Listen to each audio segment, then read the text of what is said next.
The Endless River is steeped in Pink Floyd lore. It's certainly a meandering affair, which many fans consider to be, at best, unnecessary. But is it really that bad?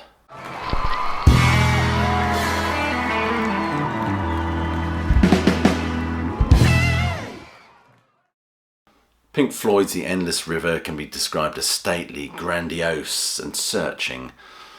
Or you could say it's incoherent, overconsidered and a bit flabby, a bit like myself. In fact, one critic said it had the aura of vaguely new-agey 21st century elevator music. Ouchie. But most of us were shocked by the appearance of this, the last Floyd album, made up of cuts from the Division Bell sessions. And it certainly does sound like scraps of undeveloped music. Developed. But if you can imagine yourself listening to pieced together fragments of Cluster 1 and Marooned, some might say it perfectly describes this album in a nutshell. That's not to say there aren't some nice moments on this album that shine on, or at least shine through the fog, shall we say, the kind of sense of dazzling brilliance like the Crazy Diamond, that fitting analogy for the brilliance of Syd Barrett. But many consider this album to have no transcendent moments whatsoever. Not so much Pink, but more beige Floyd. But of course we should be kind to this album. It is after all a valediction and requiem to Richard Wright. In fact, Ludwig Hunter Tilney, my God, what a name, eh? Writing for the Financial Times, described this album as harkening back to a kind of a Floydian atmosphere pre-Wall. I'm not quite feeling that, to be honest with you. But he does go on to say that how fitting the band, so accustomed to loss, should close their account with an engrossing elegy to their own past. I do agree with that. The Endless River, of course, is emblematic of life continuing, I think, but also that continuous flow of ideas that constantly make up this band, apart from lyrics, that is. It's that constant flow of that Pink Floyd narrative, and of course named after that penultimate line from the final track of the Division Bell.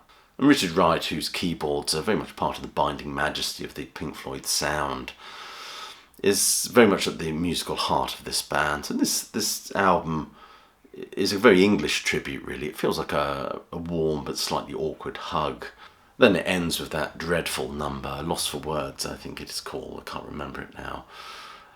Which is emblematic of where this band have kind of been without Waters, really. Many would say Roger Waters added this conceptual bile and strangulated bark to the Pink Floyd sound. And you've got this fantastic melding of that rage with those transcendent musical moments provided by Gilmour, Wright and Mason. Of course, Richard Wright passed in 2008, and the cover of this album suggests that he's rowing a boat to the great gig in the sky. Interestingly, Brutally Honest Rock Review said perhaps the cover was meant as a warning to fans that the music inside was like the clouds surrounding Rick on his journey to the unknown, airy, immaterial, slight and without substance. Incidentally, talking about the cover, it was actually designed by 18-year-old Egyptian digital artist Ahmed Eldon. I hope I've said his name correctly. Aubrey Powell observed that when he saw Ahmed's image, it had an instant Floydian resonance. It's enigmatic and open to interpretation.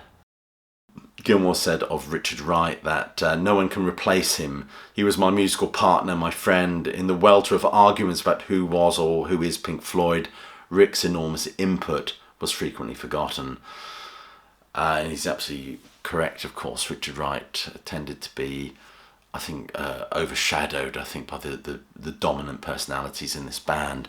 But that's not to any way downplay his wonderful musical contribution too. In fact, Gilmour has said that he would never play Echoes live again because it's a track that's so attributed to Richard Wright. But to quote Brutally Honest Rock Reviews once more, he says this music is formless, shapeless, shallow little snippets of music devoid of anything even remotely resembling human emotion. I wonder if he's right there, really, because some might say that the formlessness of it speaks to the kind of tumbling randomness of it all. And some argue that the soundscapey moments actually references the Pink Floyd post-Barrett during their, what Gilmour has termed their psychedelic noodling phase. But it was a time when this band was still ambitious and hungry, I think, and they were making these series of steps and indeed missteps. Atom Heart Mother, brilliant album, Echoes, Medal, of course, to their conceptual masterpiece, which is Dark Side of the Moon, with its ka-chinging cash registers and ticking clocks. a fascinating meditation on the pressures of modern life. But many people do feel it's rather meandering and purposeless, of course, made up of stuff that was originally going to be included on the Division Bell, which was, I think, the idea was posed as a double album. But despite this album's detractors, AllMusic's Stephen Thomas Erlewine has offered an alternate viewpoint.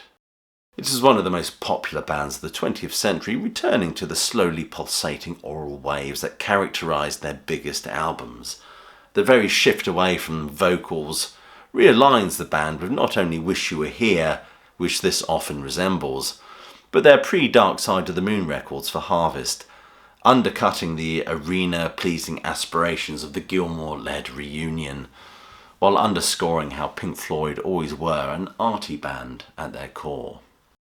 I don't think I would even mention this album in the same breath as Wish You Were Here. That's not to say I don't like it though.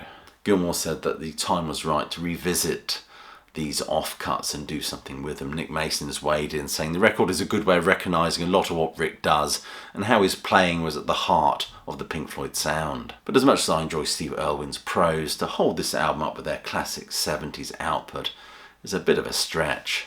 But considering this is a tribute, requiem to Richard Wright, to dismiss this album perhaps comes across as just a bit of mean-spirited humbuggery.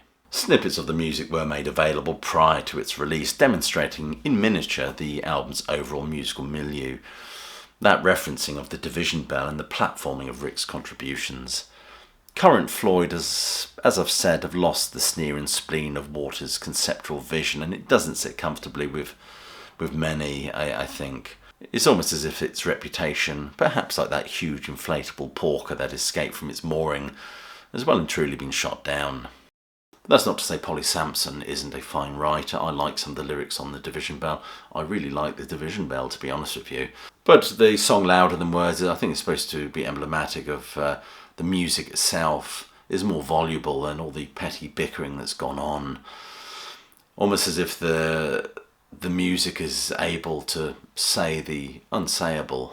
And let's be honest, this band certainly have got a lot to get off their chest. We bitch and fight, Gilmour intones in this final Floyd number of this very feather-light Floydian soundscape. But it's the thing we do, it's louder than words. Gilmour has said that the way the three of us, hence three, make music is in fact louder than words. Well, that I can certainly agree with, and it's a blind spot of Waters, I think, that to understand that his lyrics and concepts become beautifully ornate and profound musings when melded with this wonderful transcendent music. And likewise, the music this band makes is made even more profound and beautiful when combined with Waters' lyrical nous. There's almost like a requiem-like musical discourse happening on this band. I mean, we love I think there's some organ bits from 1969 from Richard Wright that are actually incorporated in the music. It's all about atmospheres and textures, these little tributaries that feed into the endless flow of the river. You could argue that this endless river is very much an analogy of this journey from life to death, in the same vein as Dark Side of the Moon. Especially this idea that time is like a constant motion and time is running out. Time is a sort of river of passing events, said Marcus Aurelius. I must admit I do criticise this album, but I think I tend to criticise the idea of this album. When I actually listen to it, I rather enjoy it and just lose myself and paddle about in it for an hour. So what do you think of this album? Is it really that bad in your opinion? I'd love to hear from you in the comments below. Please do click like, subscribe and check that notification bell as Steven Tyler sings so you don't miss a thing. And check some of the links below this video for ways you can support the sterling work done at the channel. Become a Patreon, why not? There's a fine body of work on there now. Other than that, I'll leave you with my closing salvo, which is hope you're well, staying safe, and of course that you keep listening.